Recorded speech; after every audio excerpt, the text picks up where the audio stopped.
Hey guys, and welcome to another episode of Ultras 11. I'm still Jose. And I'm still Al. Yeah, we're gonna change our names legally to still Jose and still Al, like almost like still Dre, but And still Jay. oh fuck, Jay does it. That is his Instagram. Still Jay. Don't follow him. He's married. Don't be weird about it. And he's a United fan too. What? And he's a United fan too. Yeah, but maybe people like the fact that he's a United fan. Well, Sorry, Man U fan. Anyways, so last week took a break. we had to really take in what was happening at Roma. Yeah. It was Joe needed just a week to collect himself after that Lazio victory. Guys, we're like Roma. I don't think everyone's like, I have to be like worry about yourself. I don't need to anymore. So I don't know. I don't know if this high. Huge. I don't know if this high now is still the Lazio thing, or the talks of Joe's dreams finally coming true and the whispers of Angelotti in the wind.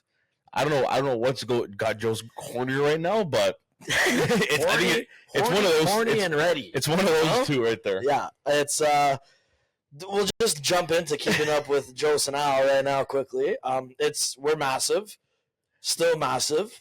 Been massive, I guess you could say. On the same page. Yeah, fucking crazy shit that people have seen. But no, it's nice. It's like, okay, I know there's obviously Roma's not perfect, and I'm obviously gonna say we're massive and this and that, but it's just every game, even like since you did win the Scudetto. Yeah, we did it already. So that's why it's like whatever else happens until the next time we play them. It doesn't even matter. But it's nice that seeing these guys go out there and want to play.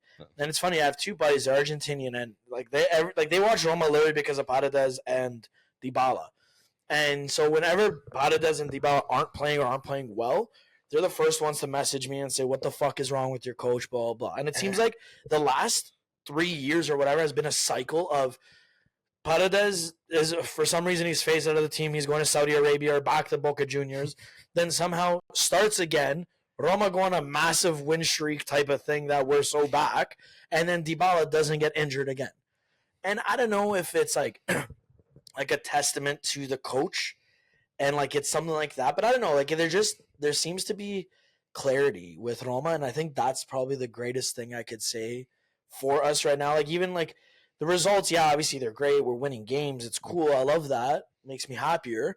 But it's more so just the clarity with all these players, there's actually some sort of idea in place. Oh, we need a right back. Mm-hmm. What do we do in January? We just picked up a Dutch right back, and young, promising career. Like there's all this stuff that make it seem like it's a good signing for only $6 million too. Right? Yeah. Like that's cool. That's great. Like we are actually addressing issues, which fantastic. Yeah. Rather than signing every Tom, Dick, and Harry and saying they're the next best of this, they're the next best of that. We actually just picked up a solution, Okay, and we'll see, obviously, but not much to say for. Now let me ask you a question, okay? So, I mean, you saw this very similar team, not too many, big changes, with Mourinho coaching them. After that, the solution, De Rossi came in. He tried, he started off good.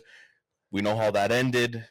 I wouldn't even count Judic because that was just like, I don't even know what the hell happened. I don't think they know what happened. I don't think nobody knows. And then in came Ranieri. And, at first you still saw the issues. You still saw, okay, maybe, no one can help them. Yeah. But, these last couple of weeks, they've just been on fire. It's been a completely different Roma team, even though it's the same Roma team. What do you think, like, was the biggest change? And other than the coaching, what do you think just sparked this whole thing? Because I've seen, like, they've had some good games under De Rossi, but then it wasn't consistent. And some of the games that when they weren't playing good, like they just looked completely lost. Like they had no idea what the hell was going on. Yeah, I think it's like for me, I'll always go back to the same thing. There's something to be said about the mentality of players because you look on paper, dude. Since we started this podcast, even years prior to that, we've looked at this Roma side and we've said the same thing. On paper, Roma is solid. When we first got Dybala, we're like, holy fuck. There's Tammy, who's coming off a great season. Pellegrini, great season. Zaniolo looks like he's the next thing reincarnated. And now we just got Dybala. Mm-hmm. Who's going to stop Roma? That's a title contending team, blah, blah, blah, all this stuff, whatever. And then somehow we couldn't score goals. We were just the master of a clean sheet. then like it's for me, it doesn't even fall on the players we have because the quality is there and it's always been there. Mm-hmm. It's the coach getting these guys to be confident in themselves, to trust themselves, to have like this ability, and I think it has to say, like, when Ranieri came in and he literally sat Pellegrini down, went through the psychology of all of it, and spoke about that. Now, even like Pellegrini in interviews, he came out and said, like, I would do anything for Roma. We talked about Mourinho sacking. Apparently, all of that was a farce. Like how Mourinho left the ring and this and that. He spoke to Mourinho personally already. Apparently, that was all just media, which we all know already. But like it's stuff like that. Like like for Pellegrini, for him to break his silence about what he's been going through as a footballer and stuff like that, and actually then speak about how all the sackings and stuff like that. It goes to show too that when Juric was there, Pellegrini doesn't even talk about that moment. That's because that wasn't his guy, and like Ranieri may not be the nobody's guy. Yeah, like, and you could look at our team. He's literally using the same 11 minus a couple people or different, whatever, that De Rossi was using. Same formation with that weird 3-4-3 type of thing. But why are these guys moving on all cylinders? Why does Angelino look like a top left back in the league? And I'm not saying it because I'm a Roma fan. You just look at him, it's like he feels so solid. Like he looks solid, and he's not even that good. And Dika looks like he might be one of the best center backs in the league. He's been looking good. And it's like these guys always had the ability. It's just a coach that's going out there and telling them, hey, just do what you guys do best. You guys are the paid athletes. And now with the rumor of us getting Ancelotti, I always said, like, even like years prior, I said Roma needs to bring Ancelotti home. Like, he played for Roma, this and that. So it was like this whole thing. And with Ranieri now, I genuinely do. Like, and the Friedkins also did show that money's not a thing for them. They don't give a fuck. Yeah, look at what they don't care. They don't care to spend the money. Yeah. They're not scared. Yeah, and look at what they threw at Mourinho. They know what they're doing. No, they don't have the right people guiding them. But now, like, you look like they threw the money at Mourinho, so it's not a matter of are they willing to pay a coach X amount of money. Yeah, obviously they are willing to do that. Now they have the right connection. Ancelotti speaks highly of Roma and Ranieri. Ranieri speaks highly of him. He's at the end of his career, Ancelotti, and do I still think he has what it takes to maybe, if he were to become our coach? This is all hypothetical. I would love if he did. But does he have what it takes to bring Roma to Scudetto or this or that? Maybe not. Honestly, maybe not, because he may be past his prime. But he's the perfect identity to me of a coach that they need. A guy that will come in with, and everybody will automatically respect the shit out of him. Yeah. And does it end up turning into an Everton 2.0? No, I don't think so. only because he comes from like the Roman background and stuff like that. But and then he also he has a good style, like a good man management style. Like you saw what he said about Real Madrid.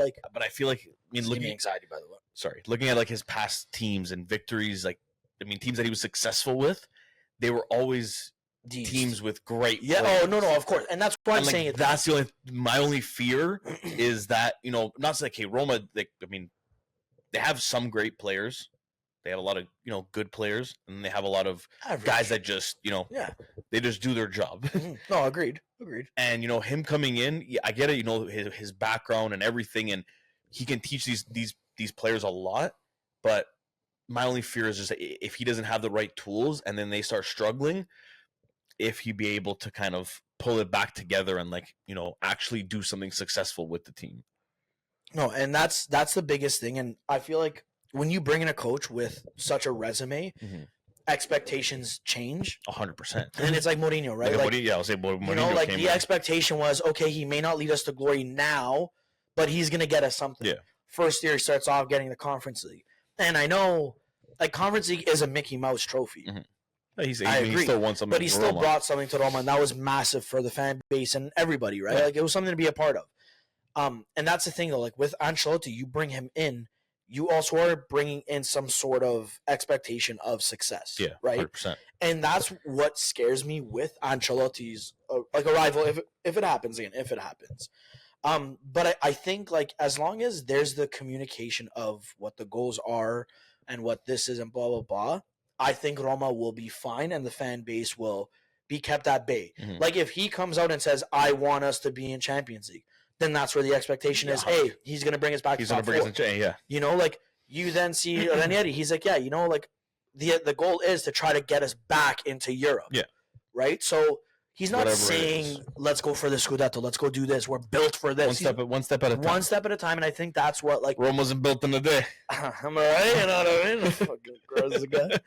But yeah, no, I think we're on a path. We're on a good path. Mm-hmm. And I think you could see with the players, like, there's a shift in mentality, and that's huge. I see, like, even with Dybala, there's a contract extension being negotiated, and it's actually a big pay cut.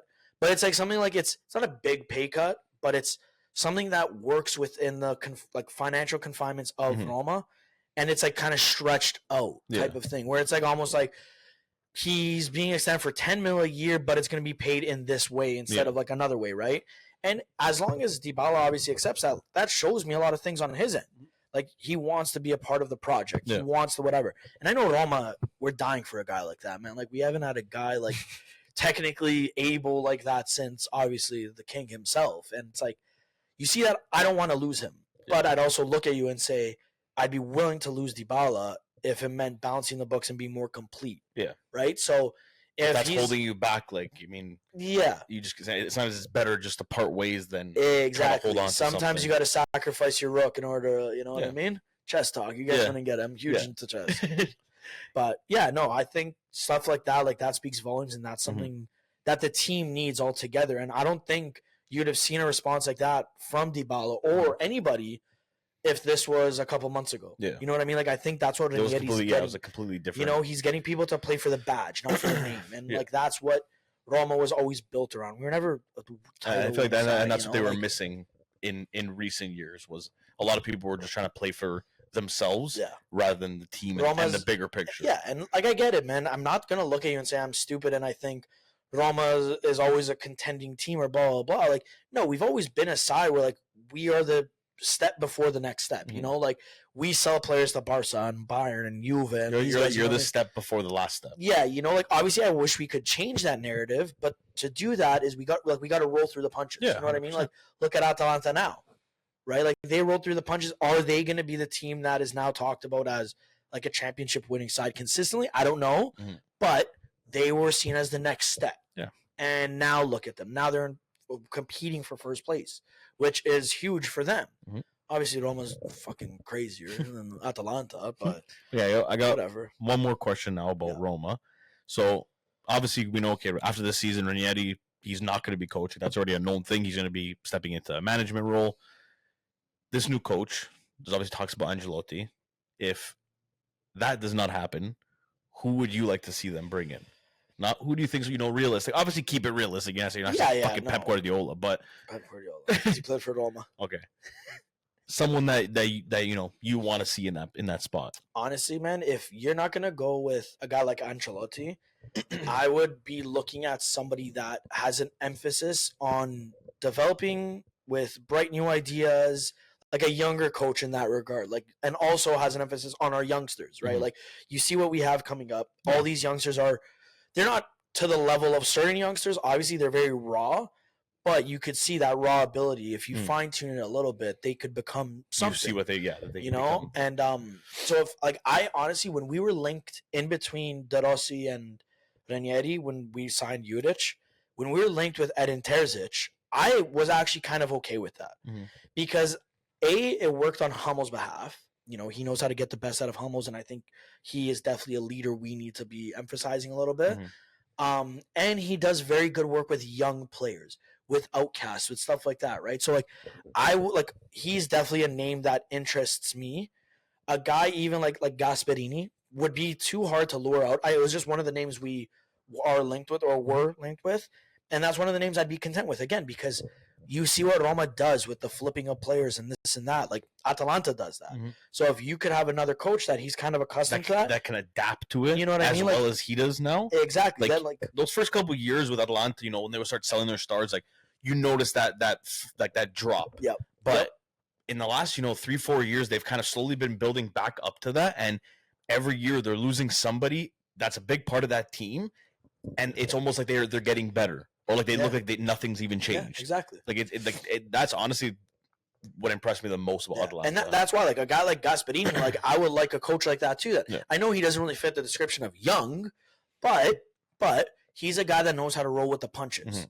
He has his theories. He has whatever. He's clearly being proven well here at Atalanta. And why not? Like, I get it. There's a bigger picture that, like your technical director, your scouts, your ownership all have to be on the same wavelength as the coach in regards to replacing these players, whatever, and giving them the tools to succeed. So that's why I'm a little hesitant with a guy like Gasperini, because I feel like there's not the right people in the background in charge of Roma entirely yet. But then again, Ranieri will be in the background. Yeah. Who does he bring in that helps him secure certain things, right? Like, would that then be a recipe for success if you bring in a guy like Gasperini then? You know what I mean? Like, what about a guy like De Zerbi? De Zerbi, I don't know. Like, I like De Zerbi, but I just don't think he does well with the pressure.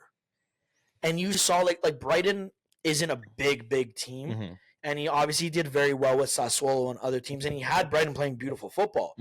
But once it was figured out, he couldn't adapt. Yeah. And that's not the sign of a good coach that I'd want to go forward with. I'd want a coach that he's adapting, maybe trying something new and formation-wise, tactical-wise, like stuff like that. And I don't know, with De Zerbi, like on the outside looking in, it would be a great idea because, again, good with youngsters, good with like raw products. But I saw the way he folded at Brighton. Yeah. And I saw the way it all came crashing down. And it's like, I'm not too convinced with him. There is another name we're linked with. Oh, my God. He is Nice's coach right now, Fiorello. Can't remember his first name. I did a little bit of research on him, nothing crazy. He's another guy. He fits the description of young, bright ideas, fun ideas, and he does well with youngsters. So, I mean, I'm not going to throw his name in that ring because I don't know enough about him. But that could be a name to consider. It could be a name to consider if he checks off all the boxes, right? I'm just going based off the names I know of that we were either linked with or I think could fit the bill, and those are the guys: Terzic, Gasperini. Terzic is more of a shot out of left field because I don't really entirely know where his head's at. Because I mean, why doesn't he have a job right now? You know what I mean? Like, what's he doing? Why is nobody looking? Yeah, like why is nobody looking at him right now? And he is coming from a good, well-coached Dortmund side, right? Why? Why is he still off the market? I don't know. That's a very good point. So we were also linked with Allegri before he accepted the Saudi job, and I didn't know how I felt about that.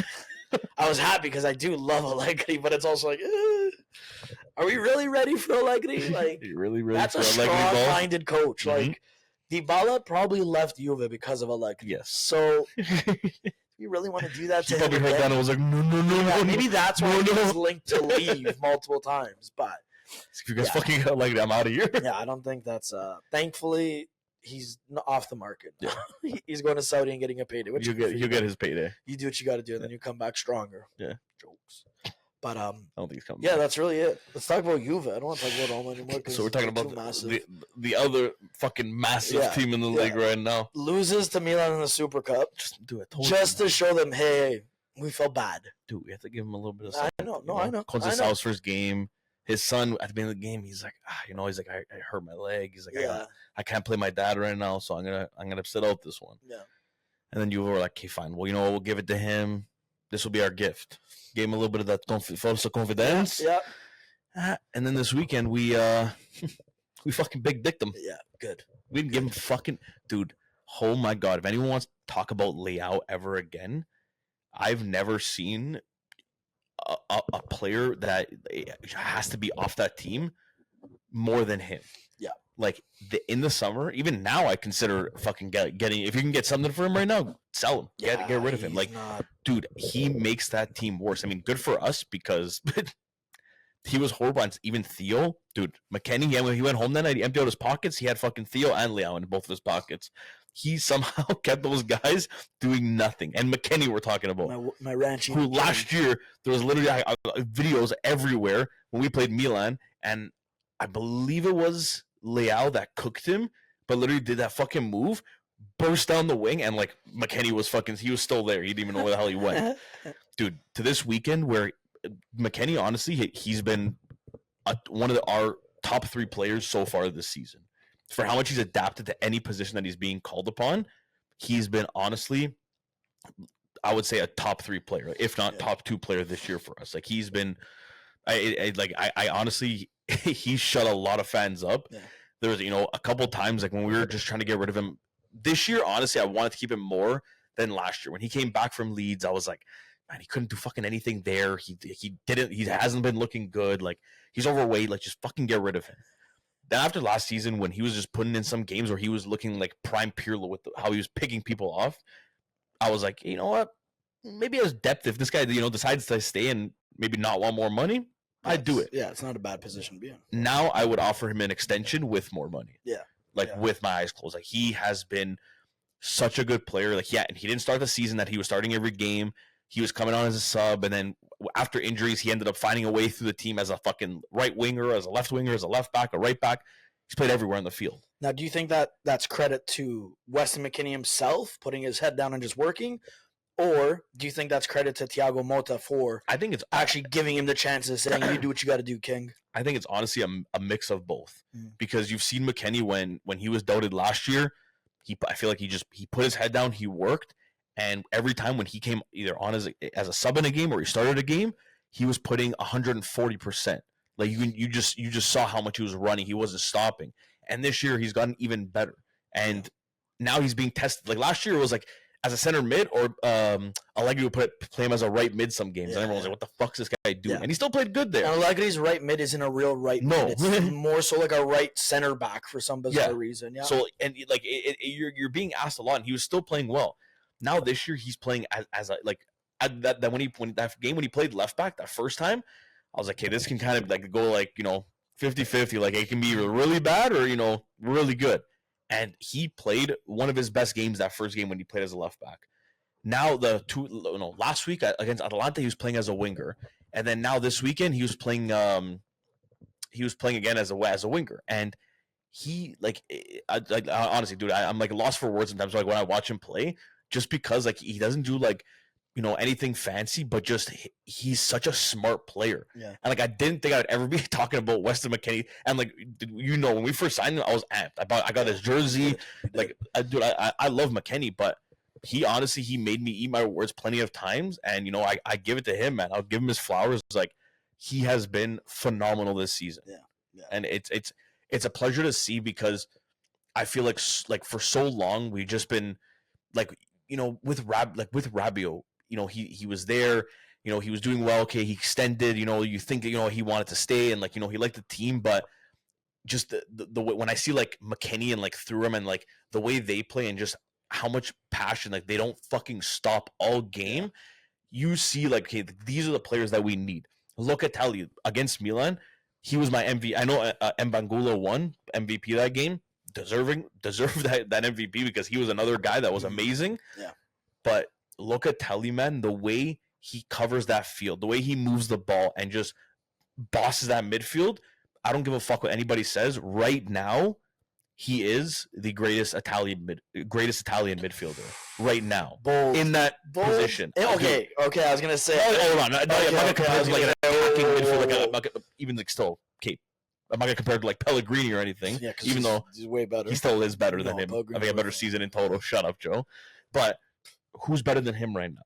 In the holding mid role, it's like Italian wise, it's tough. It's very tough. Like, Locatelli, for what he's been doing, man, the only one that comes to my mind, honestly, would be like a Samuele Ricci. Yeah.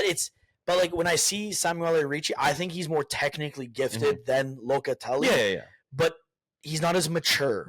And not like, to me, maturity is a huge thing in that role. Like, you need to be mature from the age of 18.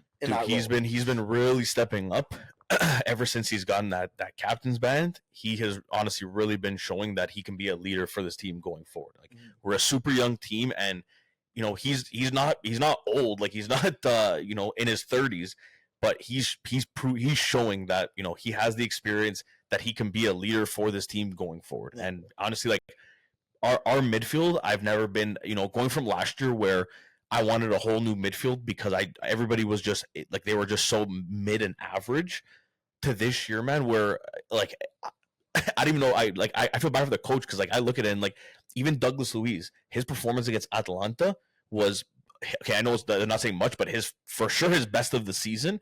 And I feel like that was the first game we actually saw what we paid for.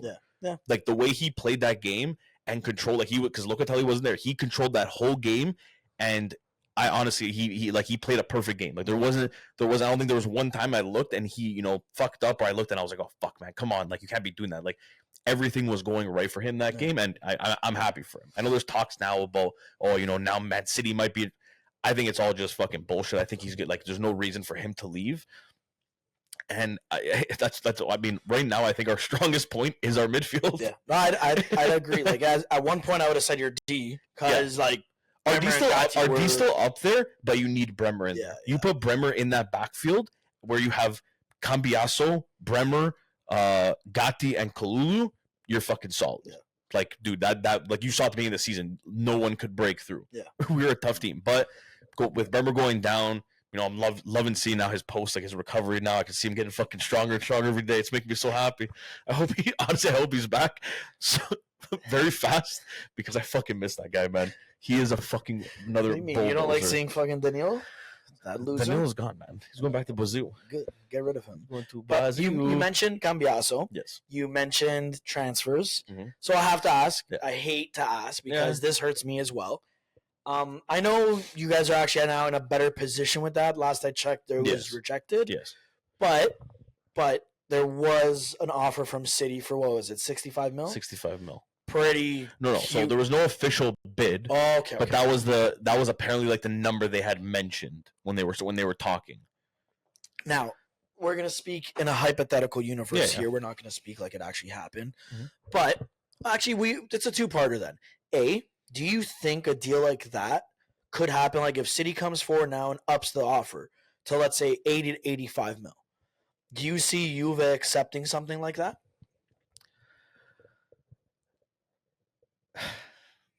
See, I mean, like, don't speak with your heart. Cause obviously, if it's me, I'm saying no, and I would never let that happen because I love Cambiaso. But coming from a team's perspective, for 60 mil, 65, 70, I'm still saying no because it's not like a guy, like Vlahovic. You sell him for whatever it is, he's replaceable. Yeah. Yes. Yildiz, he's a little bit more that where he's technically gifted, so he's a little bit harder to come by a guy like that if you sell him. Mm. But, a guy like, let's say, Douglas Luiz, Conceição, they're all guys, you can say, like, let's say we had, like, they were ours, we sell them, you can replace those guys. Yes. A guy like Cambiaso, that is literally a Swiss Army knife and can play anywhere very well, where he, like, when he's been asked and like he's proven it, it's so hard to find a guy like that. And they don't come by often. Yeah. So it's kind of hard to put a price, but then when a team comes in, if they start offering like ridiculous money, like 85, 90 mil, it's hard to say no to that. I know. It's very hard to say no. And so it's difficult to replace defenders over attackers, right? Especially a guy like Cambiaso who can play on both flanks, right? Like it's but it's saying defenders, they're hard to replace. A guy like that where he can play anywhere is even harder to replace. Yeah, it's true. Like it's a very tough fucking call to make. But I mean, again, if the money's there, like I get it, I see why. Because dude, let's just say we got 85 mil for Cambiaso. With that money, man, now we have the right people in charge. You spend that right, like you can buy some good fucking players plus some depth and really move your team forward. Mm-hmm. Like you've seen it happen before when when Juve sold Zidane in the past. Dude, we sold the best player in the world. Like coming off Ballon d'Or, he was phenomenal. Yeah. All he was missing was the Champions League. Yeah. And we sold him 75 mil at the time, which was absolutely insane. That was the highest transfer. And then with that, you look now, and with that money, we signed Buffon, Thuram, and Nedved. 3 world beaters for one. So you look back at it and you're like, okay, fuck, look at that money. Even when we sold Pogba, 100 mil we sold him for. That season we brought in Higuain, Pjanic, Dani Alves, Benatia, and there was somebody else too that I can't remember. Guys just mentioned Roma legends. But literally, like with that money, we reinvested it, and we went to the okay, we lost, but we went to the Champions League final again. Like that, like sometimes these moves you gotta make, and it sucks that it ends up being him. I always saw from like fucking months ago. JFTV was always when he loves Cambiaso, and he's like, man, you guys don't understand. Pep Guardiola cannot find out about him because once he does, it's true. It's game over. He's gonna go. He's like, that is literally the perfect player for Pep. Yeah. That is the most ideal player. And he's like, if Pep finds out about him, he's like, we're cooked, man. He's like, Pep's gonna do everything in his power to get him. And we're gonna get fucked. It is true. And now he's literally made a video like going back to that and be like, I wasn't wrong. See, it's true though, because like you look at Cambiaso, and it's literally, no disrespect to Joao Cancelo here. Yeah. It's literally Joao Cancelo, but better rounded, better disciplinary issue. No disciplinary issues. Actually, he's a team player and he's a great fucking guy. So it's like, it's the perfect player. He plays left back, plays right back, plays left mid, plays right mid, plays defensive mid. I've seen him play in an attack in a 4-3-3. I've literally seen Cambiaso play everywhere on the field. And it's not like I could point out and say, he's weak there, though. Like, he's not looking good. Like, no, he looks good everywhere he plays. Obviously, stronger. He's looked weak. But like, he's looked, from all the games I've seen of him, he's looked weak twice. And it was, okay, so the Atalanta game? No, sorry, before the Atalanta game. Whatever. The 2 games after he came back from injury. And it was, he came back from injury. He got subbed in late in the game, made a mistake, cost a goal. That was literally the only 2 times where I said, Cambiaso, you can't be fucking doing that. When you're trying to hold on to the ball and he slipped, lost it, and they scored. Like, stuff like that, you can't be doing. But he's never, you've never seen him make these mistakes before. Now you saw he's coming off in like an injury, hasn't played in a while, just kind of getting back to it. So, okay, you know what? I'll give him that because he doesn't do it often. Got to get his match fitness back too, right? Exactly. And you know, when that's the only thing you can really look back at, it's like, Cambiaso is one of those guys, man, that you got to hold on tight to, and hopefully no one tries to get him and start offering you stupid money, because it gets to a point where you can't say no. And that's the heartbreaking part about seeing somebody develop in front of your own eyes. That's the thing. Like, it's like, fuck. If I saw like Arsenal, you know, concrete, or Chelsea concrete, they want to get, you know, Vlahovic for 60 mil, no problem, take him, no problem. We can find somebody else. I'm not worried about it. Like, I love the guy, but he's not like honestly, he's not like a Higuain. Like, Higuain, for what he was, dude, you watch his goals, some of the goals he scored, it was like they'd pass him the ball, he was like, he'd be on the corner of the fucking 18, he's like, let me just hit this one time, cracks it, goes in. Like, he would just, he was the perfect goal scorer. And, you know, if it's a guy like that, okay, it's tough to get rid of, but, you know, for what Vlahovic is, we can find very similar or better. Better. I think better. You know what I mean?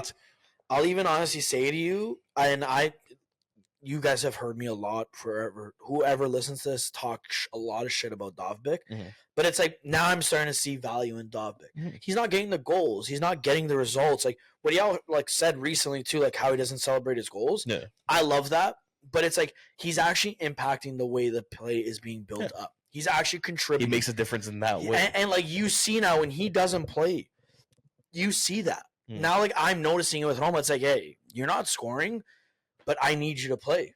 Like, and Vlahovic, I hate being so critical of him. When he doesn't play, you guys play way better. Yeah.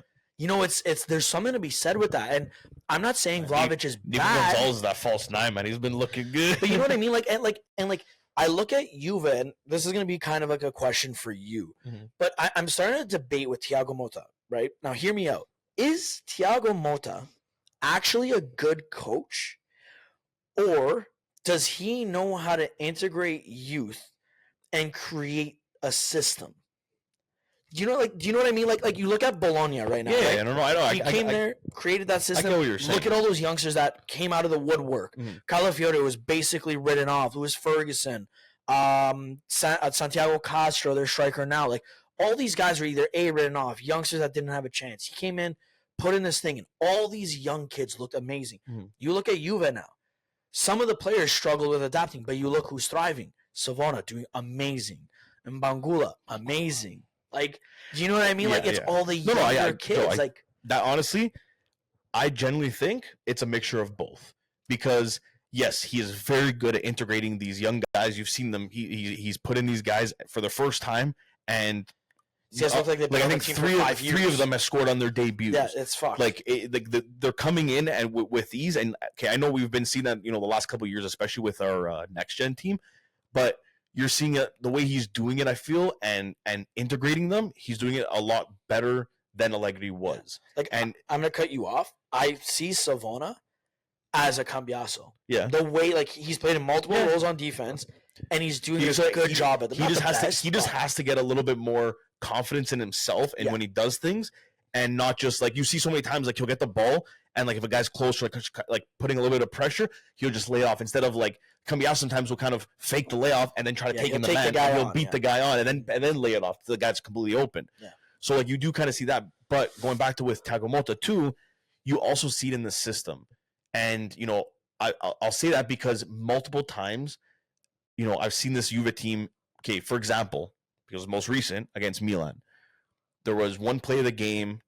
Milan had us. We were in our own corner, and we won the ball back. And there was 3 Milan guys, and I think it was just Yildiz there. And from that spot there, between Thuram, Cambiaso, and I forget who else was, and Gatti, literally like just 1-2 tiki taka over, like passing over the guy, getting out of it, broke out, switched the ball, and completely like moved that play. Yeah. And that was something that in the last couple of years, when we were getting pressured like that in our own end, we either try kicking the ball off them and getting it out and kind of getting like a play like that, or just punting it up the field and then, you know, trying to win the ball back.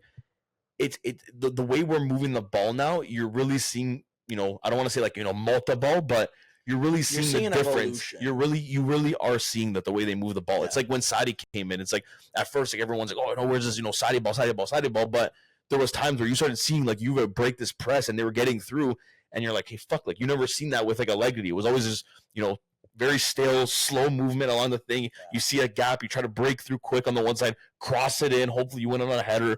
It was all very like it was just the same thing.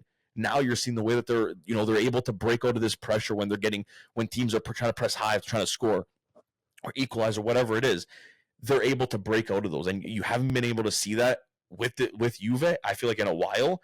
And 100% that has something to do with Motta coming to this team. Yeah. But I think to your question, I think honestly it's just a mixture of both those things. I think he's just very good with integration with youth, and he's just his style of play. It's very new. It's very modern, and you know it's going to take time. And the people that, you know, they're like, oh, well, you know what the fuck? Yes, 12 ties is ridiculous. I get it. You know, you're still top 4. We're still top 4. We're still undefeated in the league. Which it's not saying much because we tied 12, but hey, no one's been able to beat us. And from a coach coming in with the team, how young we are, that's very impressive. If this was any other team but Juve, they would probably be getting praise. Oh, dude, if this was Roma, the fans would have went to the Coliseum right now and started putting shrines up. Exactly, but that's what I mean. Like, if this was any team other than, like, maybe Juve, Milan, or Inter, they'd be getting so praised right now. I would say maybe even Milan, if they were like this right now, they'd be getting more praise than Juve, just because we have such a high expectation. It's like, hey, yo, we've had this shit with Allegri, now fucking do something. Yeah. But, you know, give the guy time. You're already seeing what he's doing in half a season. Look at the difference between, okay, we started off very strong those first 2 games. We won 3-0, but that difference from last season to that, from there to now, you see the growth, you see the development. For me, honestly, what I'm excited about is how we finish off the season, because that's the hardest stretch, and that'll be a real test for Motta. And then next season, because next season he's had a full season with these guys. Now he knows his team, he knows what he needs. Hopefully they can address those issues in the summer, and next season for me is the biggest test for him. Yeah, this season it's man, you got to give him the time. Adapting. That's why the first season is, you obviously don't want to drown in the first season, but the first season you're seeing what he can do. Yeah. That should be enough to say, okay, you know what? Whatever happens, it happens this season. Let's hope for the best, and then next year we can see what Thiago Motta really is about. Mm-hmm. Now, we harped on Juve and Roma for a while. Of course, man. It's been a while, Joe. We can honestly probably make a whole podcast. We can make one episode just about keeping up with Joe. Yeah, like just talking about our teams and whatever. But we're going to stop that. We're going to talk about multiple teams now. Mm-hmm. Nothing in particular. We're just going to talk about transfers. And January, as we've said before, is really this transfer market's a very big thing, but it's not as big. Mm-hmm. Very rarely do you see those $100 million deals go through, blah, blah, blah, whatever. This year, though, we saw a very – okay, I don't know how you feel about it, but I'm going to say for me, it was very, very odd. Mm-hmm. And there's a bigger picture that has to be explained. Kvaratskhelia, I don't know if I'm saying his first name right. I'm going to try to say his last name too. Kvaratskhelia left Napoli, who's in first place. Yeah. Who, I'm not saying they're running away with it, but they're doing very well. They just beat Atalanta as well. They have Conte at the helm, who is not known to really slip up. So they are definitely... And he had the chance to tie Maradona's record for the amount of Scudetti won in Napoli. And he fucking leaves. And yeah, he leaves. So now let's talk about the impact. He leaves. Let's talk about the impact that's going to have on Napoli, if it does actually. 100% it's going to have an impact. I don't think so. But anyways, so, we're going to get into that. And let's talk about why do you think he left. So let's start off with why. Okay. Why do you think he left? And do you find it odd that he decided to just in January? I know we talked a lot about Roma and Juve, so I'll keep this part short.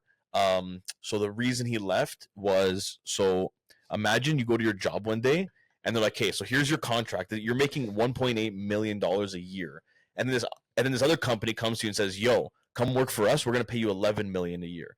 Which one are you gonna choose? I'm the wrong person to ask. Me personally, I'm the wrong person to ask. Most people, they're going to go choose the $11 million a year, and your club is trying to sell you, so yeah, I'm going to leave. Because at the end of the day, that was all. They didn't want to give him a pay raise, so they're like, instead of losing him for free, let's cash in now on him. PSG really want him, but let's take advantage, and let's get the money. Do you think Conte had anything to do with him leaving as well, or do you genuinely just think contracting? I think that was De Laurentiis. Okay, so we do actually. I think that was him because, man, okay, I get it. Like whatever, people like that video of him, like when you go see the mural of Maradona, and then him like that emotional post and everything. At the end of the day, the guy loved Napoli. He loved being there. The fans loved him. It doesn't just change like that overnight. I get it. Okay, with the money, yes, he's getting a big pay raise. That's massive for him. But the way it all just happened, that was the owner probably trying to negotiate for renewal.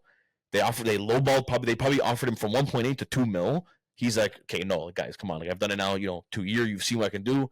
I want at least whatever. Let's just say 5 mil. We all know De Laurentiis is like, no, I can't give you that. We're going to give you 2.2 mil.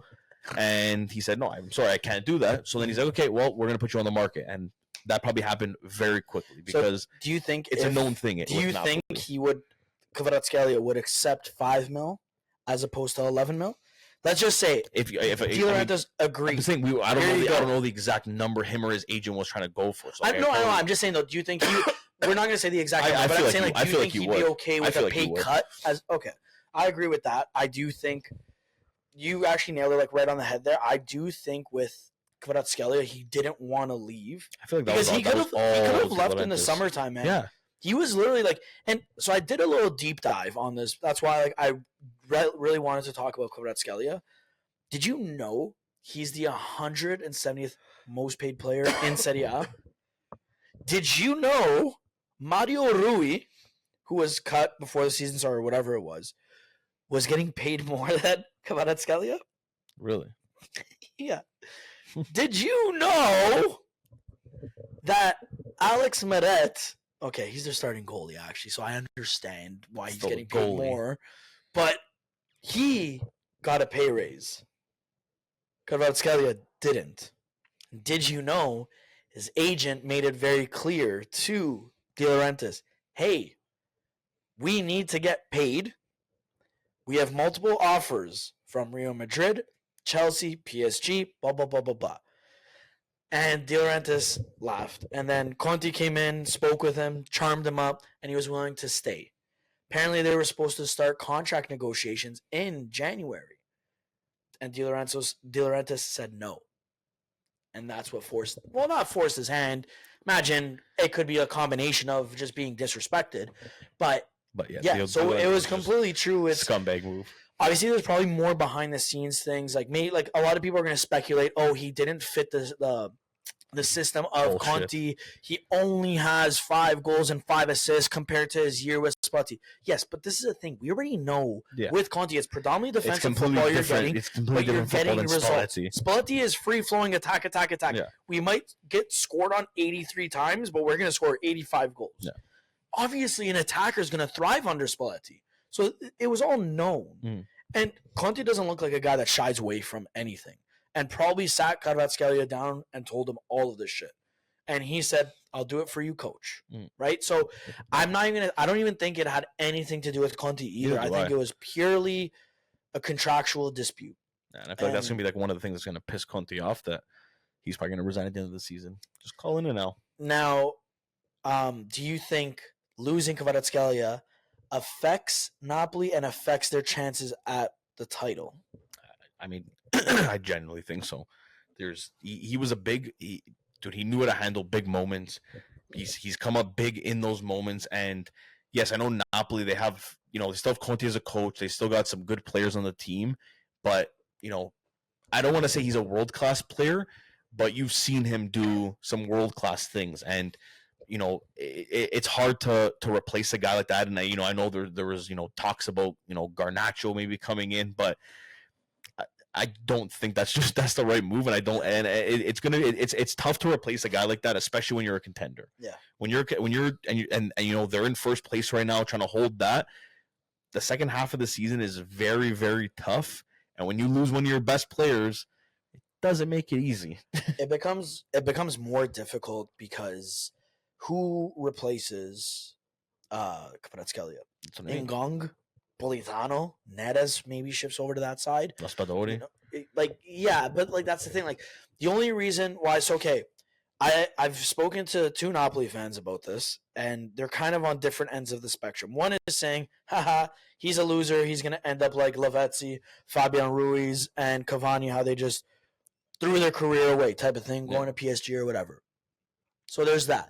And then there's another one who watched him for the last couple of years and said, like, hey, man, like, I haven't seen anything that great in a while. Like, this is a massive loss for Napoli. And I don't think it's as big as maybe some people think. That's my thing. Like, it's like when I see a Conte side, if Conte wasn't the coach, this was an absolute disaster artist type of fucking deal. And De Laurentiis should be burned at the stake. But I think because Conte is there, it's a salvageable situation. Yeah, but it can also crash. I know. If they start going on a losing streak, 100% Conte is going to bring up this, use it as an excuse, and it's going to start a fucking war. 100%. 100,000,000%. Very risky. Again, Conte's very outspoken. He's very vocal. Say it. Yeah. But the thing with Conte is that, and I don't care what anybody says, when he is your coach, you somehow perform. Yeah. He knows how to get the best out of the most average beings ever. And it's crazy to me. So that's why I will look at you and say, I don't think it makes much of a difference. Mm-hmm. I obviously understand the sentiment with Kvaratskhelia from like the one guy that was like, oh no, this like hurts a lot that he leaves. But I also understand the other sentiment, And for me, as a club that we lose all our best players, I never grow too attached unless they're Roman born or whatever. Mm-hmm. I could understand the business deal of this, where it's like, hey man, you're getting 80 mil, was it? Or 70 mil for Kvaratskhelia? 75. Getting 75 mil for a guy in the last 2 seasons hasn't really given you what he gave you the first year, right? And I get that. But you are also losing potentially like a generational talent. You know what I mean? Like, I'm not going to say he is, but he is a very good friggin' player, you know? It's like if you were to lose Leao.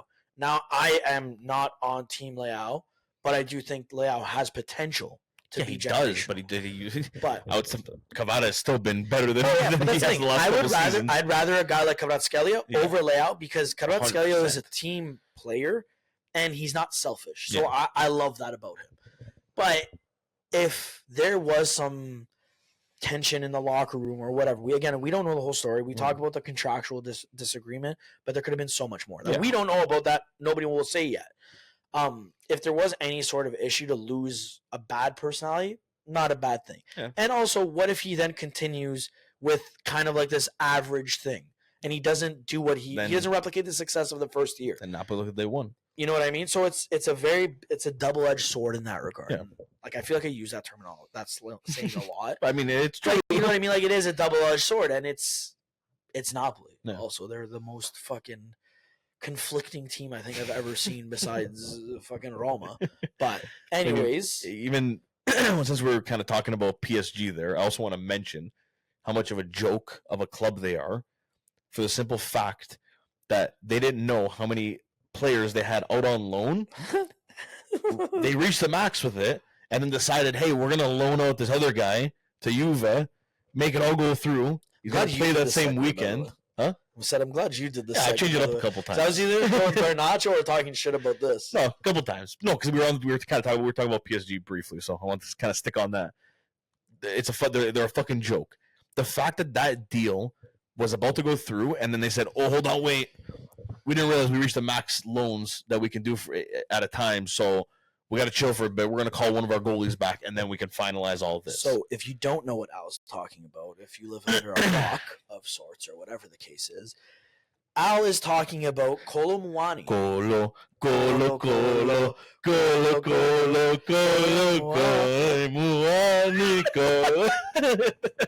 We got to fine-tune the chant a little bit. I think we said too many Kolos. I think so too. I got lost in the Kolo. What Al's talking about is KOLO MUANI, Randall KOLO MUANI, going to Juve. Dry loan, right? Yeah, dry loan, which I always hated dry loans, but I understand, whatever. And PSG basically fumbled the bag because he was supposed to be there a week early. He was supposed to be there for the Milan game. Yeah, they said he was going to be available. He was going to be there for the Milan game, and then next thing you know... You would never announced anything? People started to question it. Everyone's like, okay, when's this? I'll put a reminder in his calendar, and what did he get? An absolute zero. Kept refreshing Twitter. I was like, why are they not announcing this? Yeah, like something super sketchy is happening here, and then come to find out, PSG fumbled the bag, and they don't know what the fuck they're doing. Yeah. So yeah, which is we had to wait a little bit longer. Honestly, man, it's kind of comical in that regard because it's like, hey, man. Why would anybody want to go to PSG at that point? Like, Kvaratskhelia. You want to explain this to us? Honestly, hopefully it works out with KOLO MUANI. Hopefully it does well. He looks good, and we use that as a little bargaining chip in the summertime to get him for whatever, a discounted price. This is the thing. I want to talk to you about KOLO MUANI. Okay.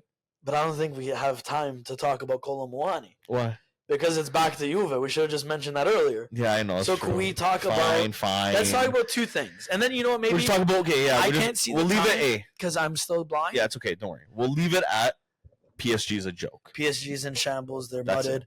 Nasser Al-Khelaifi. That's all I have to say. I don't know if you know what that means. Yeah. But I just gave you the yellow horns. Yeah. Anyways, let's talk about Garnacho, because you did mention Garnacho to Napoli. And I do want to touch upon Antony. I really want to touch upon Antony. I know he likes to touch other things. That signing was honestly the most confusing thing. Wait, Garnacho or Antony? Anthony. Garnacho, I mean, wasn't even signed yet. No. Garnacho, like that whole rumor, whatever. Like, I mean, makes sense. Like, I doesn't make sense that United trying to get rid of him. I was gonna say, wait. I get it because like jump. I want to know from you. Do you think Garnacho should leave United and go to Napoli? A and B. I know. Price? I'm pretty sure United's coach is not too fond of him. Wait, what? Get away from me. I was gonna say preach. I'm pretty sure he's not too fond of him, just because like his attitude. I feel like he's arrogant. Like he thinks now, like he's because he had a good couple of years.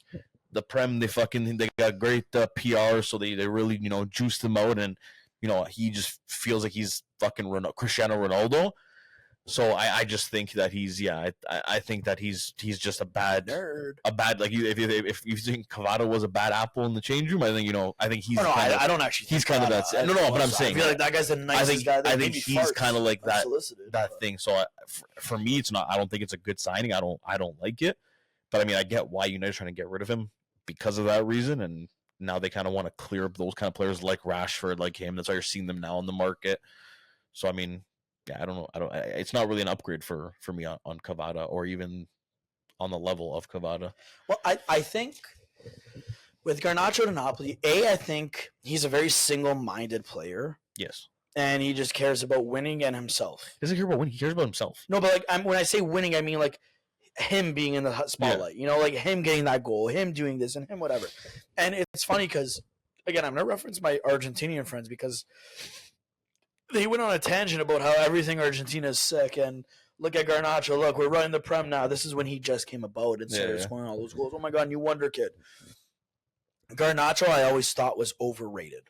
Way overrated. Respectfully, like, I think he's good, definitely, but you put him on a different, you put him in a different league, he might actually even do better, but he won't shine as bright as other people will. You know what I mean? They don't have the same PR. There's a reason why Barcelona hasn't been linked with him. Real Madrid, Bayern Munich, like, those top dogs. Mm-hmm. There's a very good reason for that. And they could see something. If he was truly a wonder kid or this or that, there would have been links. Mm-hmm. And he was never had those links, right? Like, even Rashford, we talked a lot about how we think he's overrated. There was a point in time, though, he had links to Real Madrid or Bayern Munich, right? So it's like, hey, you were the better wonder kid type of thing. But I don't know. With Garnacho, I think 50 million that Napoli is offering is way more than enough. 100%.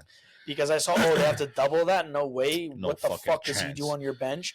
And B, I think it would be a really bad deal for Napoli to invest all the money they just earned from Kvaratskhelia into Garnacho. That'd be because stupid. I just don't think I don't think he's him enough. You know what I mean? Like, there's other guys they could get that are willing to take the next step in their career, this, that, whatever. Like, look within the league for a simpler solution. It's January still, right? Like, it sounds shitty, but it's like City doesn't have the money to throw around that. If you drop 80 mil on a guy, like, hey, it's You're okay. Spend 150. Like, you can't do it. So look within the league, Napoli. Be smart. Go get like Orsolini. Or you could buy Salamakers from us because I don't like him. But don't tell anyone I said that. Or Zelowitsky. No, so let's talk about Antony now. I mean, or I'm just not gonna listen to Al saying Chiesa. No, Chiesa. You know what, Chiesa? Honestly, I'm gonna say one thing about Chiesa right now. I respect his dad more than him. Enrico. I love you, Enrico. The streets don't forget you, buddy.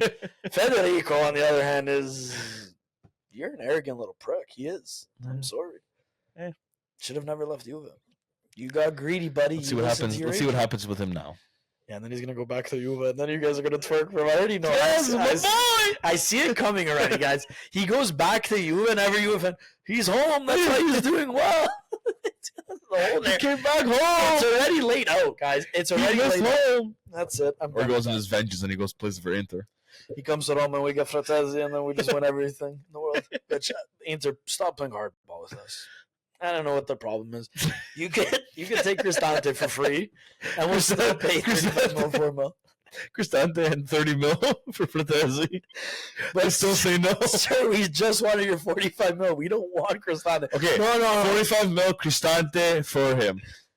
No. Done deal. Take it. I'll do it right now. Inter. Listen, no. You guys can keep. If this was career mode in FIFA, I would have had Fratesi already. That's all I'm fucking saying right now. Yeah, but Inter's trying to play hardball. They always are. I think we should get Fratesi. You're right. I agree, Joe. And then his hot sister, me and her I could message her on Instagram or something like that. Maybe she'll answer me. She get back with McKenny. I've got to stop talking to McKenny because he's dating one of my players. My player's chick. Sisters, my not chick. Sister, not chick. Anyways, Antony, let's talk about him. Yeah, dude. That guy fucking spun himself all the way to fucking Spain, dude. Okay, riddle me this, man. How are you as a club, okay with you spent, what was it, 80 or 100 mil? 100 mil on a guy. You were so content. His biggest accomplishment was he did a spin in the game. Every time I'm on TikTok and I see coldest Antony moments and you just see him like this. Or when he's like, he's getting subbed in, he does the eyebrow. When I see stuff like that, I die of laughter because it's like you paid 100 mil for a meme. But it's like, okay, how are you okay now with loaning this guy out? Like it's not option to buy or obligation buy. It's just like a loan. Because how bad? All they're hoping now is he goes there. He may probably get loaned out again. Goes somewhere. He has a great year, and okay, they're never gonna get 100 mil for him.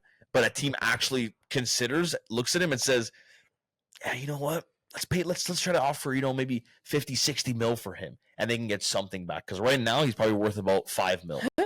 I'm gonna be here for Antony's villain arc. He's gonna put up 15 goals. Roma would still have to add money if they put Cristante for him for a swap. Okay, dude. But he's not far off. We'd give him just Cristante. No, Cristante had 40 mil at least. At least. Cristante and Zalewski. Free. I think so. You need to add money. No. Maybe if you had that Swedish left back, maybe. No, yeah, okay. That was the next Philip Lahm. Didn't you guys hear? Because we signed a guy in the off season, guys. His name is Samuel Dahl. Big boy, he's a fucking strong, sturdy looking feller. And the coach said, I really don't want to lose him, and we should be getting more than 3 mil. But we have to bounce the books. He's like Philip Lahm.